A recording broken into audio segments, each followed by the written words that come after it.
So I actually had to re-record this read option video. Something was wrong with the processing, so it's going to come out a little bit later than the rest of the Gun Type Flex videos. But it is important to understand this run, how it works, what it's good against. I'm going to come out against Dollar first, against Spinner. We're going to run the read option. And I want to tell you guys that when they're blitzing this many people, read option is not great. So you can see right here, there's really not an avenue. Even if I were to hand that ball off, right? Let's go ahead and hand it off. It's not really that great. It's forcing me to run into a spot where I really don't want to, and that's where traffic is. But what makes it good is when we hit them with the quick dots, right? We hit them with the wide receiver cross. Then they start doing something like this, where they put this guy out on the flat. Maybe they shade underneath. Maybe they start using this guy deep, right? Then the read option becomes a lot more effective because those guys are flying down to play the run right away. So now I can do that. Get some chunk yards up the middle. Now against Dollar, you're not going to get the QB run nearly as much as you would get against nickel over. So if you're facing a lot of nickel over, you get the QB run a lot more easily. And I'm going to show you why real quick. Call Overstorm Brave.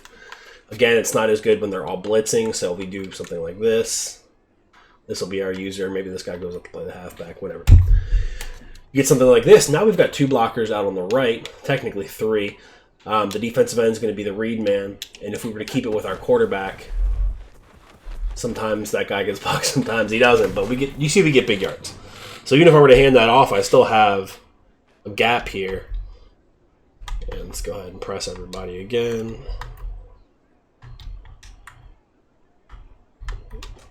So if I were to hand this off, I can cut that back, right?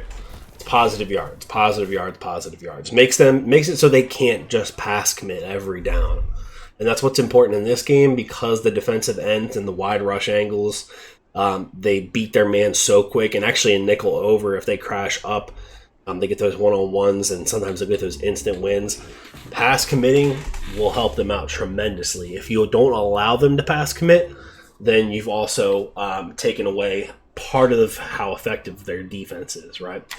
So you want to get them into a situation where they cannot pass commit, and I think read option does a really good job of it. Also against players that just know the setups, they don't really understand the game. You kind of have to go into your coaching adjustments and change how they play against the read option for it to be stopped. So definitely take advantage of that if you notice your opponent doesn't really know how to do it. You can just keep hitting them with the QB run. That time it just randomly did it. I guess sometimes it will do it, sometimes it won't. I don't take off the quarterback. If I see the guy stand up like that, I'm typically handing the ball off. But if I see him run towards the running back right away, then I'm taking off with the quarterback. So that's the read option from Gun Type Flex. I think read option is super effective in this game. So definitely put that in your arsenal. Remember, have a mobile QB. It makes it a lot better.